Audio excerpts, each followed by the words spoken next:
But science is a place where such confrontation is explicit and accessible. It doesn't take more than a simple experiment. It didn't take more than a simple experiment for Galileo to overturn the wisdom of Aristotle. Informed doubt is the very essence of science. Some teachers shy away from confronting religious beliefs because they worry that planting the seeds of doubt will cause some students to question or abandon their own faith or the faith of their parents. But is that such a bad thing? It offers some young people the chance to escape the guilt imposed upon them simply for questioning what they're told. I get emails every week, and recently I received an email from a 27-year-old man who's now studying in the United States after growing up in Saudi Arabia. His father was executed by family members after converting to Christianity. He says that it's learning about science that's finally liberated him from the specter of religious fundamentalism. In the same week, I received an email from a young man who lives in Indiana. He feels isolated and damaged because of the reaction of his family and friends to his rejection of religion and his love of science. I get emails like this every single day. We owe it to these young people to help them feel, as another young letter writer put it that week, that, quote, I'm not the only one who has these thoughts. Is it naive to imagine that we can overcome centuries of religious intransigence in a single generation through education? Maybe. But as Nelson Mandela said about going from prisoner to president in the span of a generation, it always seems impossible until it's done. The stakes are too high to not try. And as Feynman warned us a generation ago, and I quote from him, it is our responsibility to leave the men, forgive me, he wrote it at a sexist time, to leave the men of the future with a free hand. In the impetuous youth of humanity, we can make grave errors that can stunt our growth for a long time. This we will do if we, so young and ignorant, say we have the answers now. If we suppress all discussion, all criticism, saying, this is it, boys, man is saved. Thus we can doom man for a long time to the chains of authority, confined to the limits of our present imagination. And that's what we have to fight against. And that's what this organization is involved in, and why I'm so honored to get this award. Thank you very much.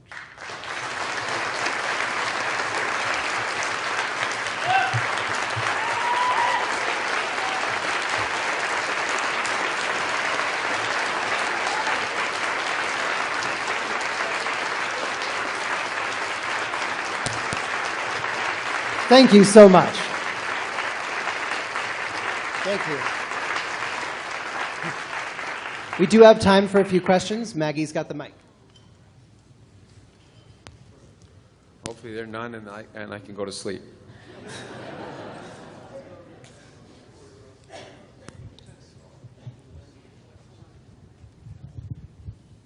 Hello. You did mention the Big Bang. Yes. And I've always wondered to myself how, when you're talking to people, I mean, I know nothing about it, actually, but it approaches metaphysics. But when you talk to the skeptics, they say, well, what was there before the Big Bang? And I have to say, I have the same question myself. I have no idea. There's a new answer. Just buy my book. No, I mean, the simple answer is we don't know. That's the best answer you can provide, and parents and teachers are too afraid. I learned that from my wife, who's also here. The parents and teachers are too afraid to say, I don't know. It's an open question. But there's a huge difference between not knowing and never knowing. I get told all the time that science will never explain love or explain whatever. What incredible conceit is that? Because it implies you know what the limits are. But you never know what the limits are until you try. And so I don't know whether we'll ever know. In fact, it turns out the question is probably not a good question. Okay? That's the simplest answer. Because there may be no before. Time itself may have arisen in the Big Bang.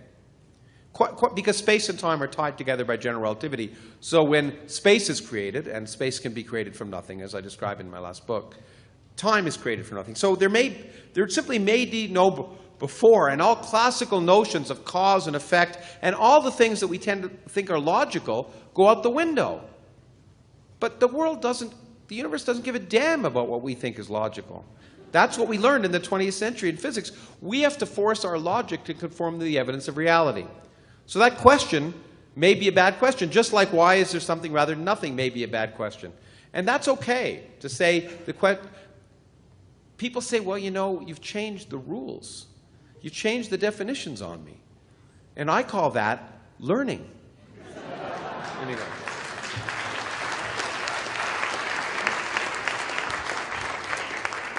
We have a question right over here. Yeah.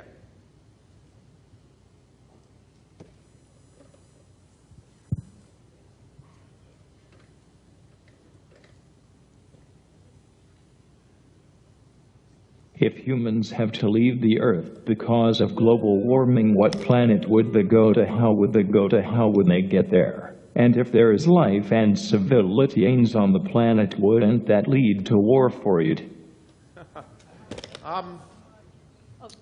My friend Stephen Hawking has written about this recently. Well, the answer is, it always amazes me that people somehow think it's easier to take spacecraft to inhabit another planet than to solve the problems on our own. I mean, I find it amazing. It always seems easier. And it's just a heck, people talk about mining asteroids, and it's just, traveling in space is damn difficult, and humans are not the best means for traveling in space. I happen to think from a scientific perspective, human space exploration is a waste of time, in my opinion, and money. I'm in huge favor of space exploration. I think robots do a great job of it. And as I often say, we can send a rover to Mars for the price of making a movie about sending Bruce Willis to Mars. And, but nevertheless, I do think that space exploration from a sort of adventure point of view is an essential part of human. We want to do it. And as long as we're honest about it, I testified before the House Committee on Science Technology, which is run by several people now who don't believe in global warming or the Big Bang, about that. And I think, look, as long as we make the difference between science and adventure, it's fine. Obviously, if you wanted to choose a planet to move to, then the best planet is Mars. There's no doubt about that at this point. It's the closest to Earth. It's still almost in the habitable zone. And you could imagine at some point colonizing. But it's not easy. And it's certainly not a short-term solution to any of the major problems. And that's what worries me. Because sure, we should think about diversifying the human species. In the long term, we're screwed. Okay? I mean, in the long term, the Earth is gone, if you worry about billions of years. And I can't resist telling my only cosmology joke. Okay? Which someone says like that, I say something like that, and someone rushes with their hands and says, "Did you say millions of years?" And I say, "No, billions." And they go, "Phew, okay, good." But it's not a short-term solution to the problems on Earth. What saddens me is that people seem to suggest that there's no way of addressing the problems we're creating, and there are. And there will be there are social solutions that are needed, but there are technological solutions that are possible. And we shouldn't have a defeatist attitude. So we should, sure, diversify and move to other planets in the long term of the human species if we want the species to survive for billions of years, or maybe even millions of years, because there are asteroids one day that will be heading towards us and other things. But we need to focus on the problems here and now before we even consider that, in my opinion.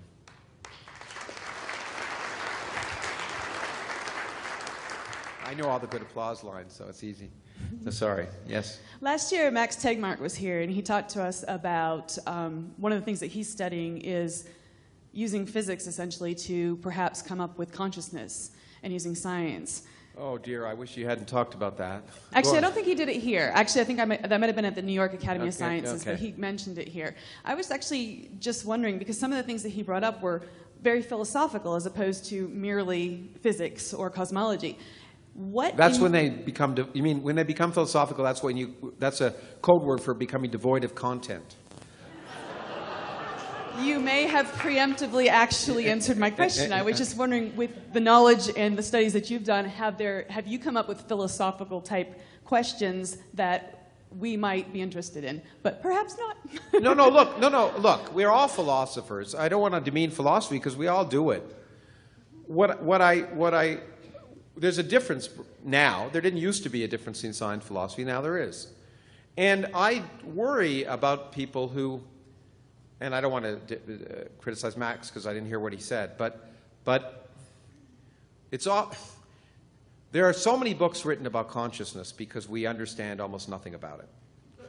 You know, Newton wrote the Principia. You only needed that to understand gravity. And once you got it, you don't need 1,000 books, okay? Consciousness is a very, very complicated thing, and there's no understanding of it now. And physics, people think I'm being facetious when I say that I'm a physicist because it's the easy thing. It's easier. But it is. We deal with the easiest questions. That's why it's so successful. And we will, I expect, one day understand consciousness, perhaps. I see no obstacle to that in the long term. But it's a long, hard road. Biology is an incredibly complicated area, and we're making huge strides. But let me try and address your question more generously. Philosophy is useful, in my opinion, in those areas where scientific questions are not well defined. Philosophy helps guide questioning. And throughout the history of science, it's been very useful. But at some point, science matures and leaves philosophy by the wayside. In physics, the philosophy of physics is irrelevant. It really is. No physicists read it. Most of them can't spell philosophy. And that's not a bad thing, by the way. I don't mean it's not an area we're studying in as an intellectual sense. It just doesn't impact the progress of science. Because once those questions are well defined, the way to resolve them is empirically. And that's a scientific process. You don't resolve them by speculation or revelation or internal thinking. That's not the way science works. If you locked theoretical physicists in a room and asked them 30 years from now what would be the theory of the time, they would come up with something completely wrong. Because the imagination of nature so far exceeds the imagination of human beings that we need to keep looking out and questioning the universe. And that's what science is all about. And so philosophy has had a useful role to play in pushing science forward. And in areas, and my friend Dan Dennett is a philosopher, for example, and in areas of neuroscience where things are poorly defined right now, it's useful for philosophers like Dan to come up with thought experiments and questions about what consciousness might be or what thinking might be, because we don't have the scientific tools at this point to analyze it. So there is a productive role there. But in areas that are very mature, like physics, in my opinion, there isn't. And when physicists, as it often happens, especially as they get older, start talking like philosophers, you should be skeptical.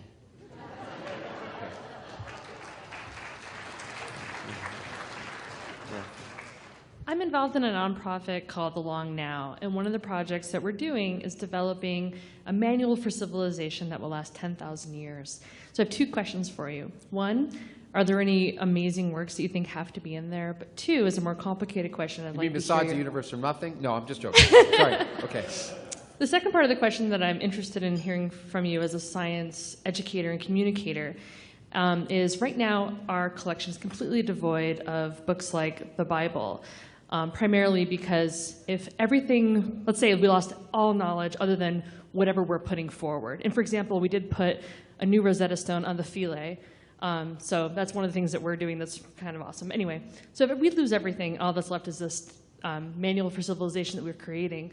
How do you feel about leaving out books like the Bible and other religious texts? Oh, no, I think that's a mistake. I mean, you know, first of all, I have to admit I'm a little skeptical because civilization changes, and I don't think there's constancy. And so I don't think, I certainly hope that what we now know is not a guide for civilization 10,000 years from now.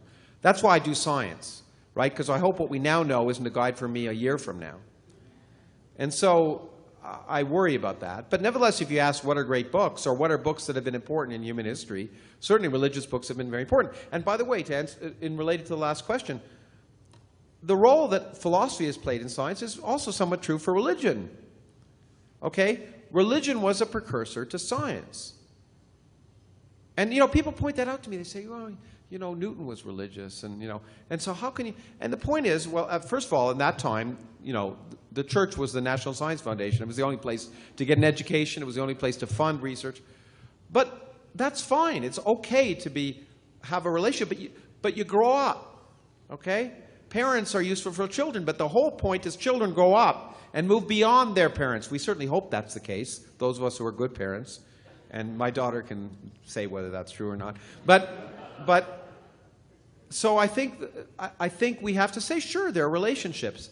And to ignore those relationships historically is a shame, because I also love history. And so we need to understand the historical antecedents, as I tried to argue in my talk, if we want to understand how to frame the current questions and to look for solutions. Okay. All right, this will be the last question. Okay. In attacking religion, we seem to cause religionists to take a firm stand to defend their religion. What do you think as a better method we could use to prove this good without God concept that the American Humanist Association is pushing, and get religionists to say, okay, you're good without God, we're good with God, we're both good, we can respect you, as a first step. Once we reach that step, then we can convince the other people to come along with our viewpoints. I don't want people to, let me just say that I'm totally against your last sentence. I don't want anyone to come along with my viewpoint. I just want people to think for themselves, okay? That's all I want. And so I don't want followers. I don't want a movement. Okay? I just want people to be able to have the freedom and be encouraged and the tools for being able to think for themselves. Okay? Now, if I had a magic bullet, if I had the solution to the problem you presented, I'd be giving it. It's a difficult issue. I think there are two things. First, we don't attack, we ask questions. Okay? Asking questions is the best way, I think, to create dialogue. And also to get people to examine their own misconceptions. As a physicist, and I think I talked about in The Unbelievers to Richard, the best tool we have is people's misconceptions. Because there's a lot of pedagogical research that says the only way people really learn is by confronting their own misconceptions. And the example I used is things let me give you an example. It's a long answer to this question, but I'm sorry, I'm going to give it anyway. I was once addressing the leaders of the free world, and I asked them, I won't take your computer and do it, but I got a piece of paper and a heavy book. And I asked them if I dropped them, which would hit the ground first. And of course, they all said the heavy book, and I did the experiment for them. And I remember James Fallows was there, and he was amazed that I was brave enough to do the experiment, but I knew how it would work out, so it was no bravery whatsoever. But then, well, this will break if I drop it. Okay. I'm sorry, I'm going to take your book. Okay, I'm going to do the experiment for you, okay? So I did this. They were absolutely right. And then, of course, I asked the key question, why? And 50% of those leaders of the free world said, because this is heavier. Now, they'd all learned in school that Galileo showed that wasn't the case. So I did the following experiment.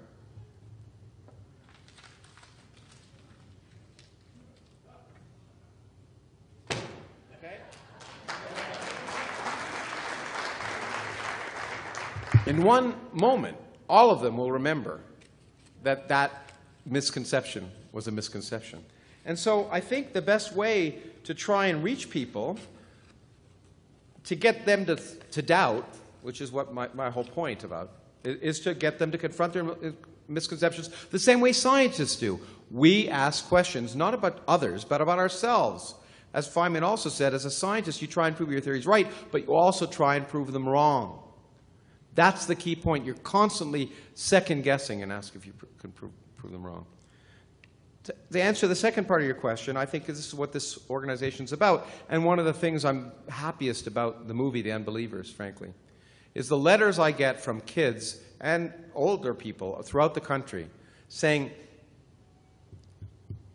I'm not alone, and there are lots of good people who feel the way I do. So the way we have to do it is just have more and more people be able to show that they doubt, but they still are good, honest, reasonable people. And that's the and to be able to express that openly and to condemn those people publicly who claim the opposite is true. Don't let those lies go unanswered. Thank you.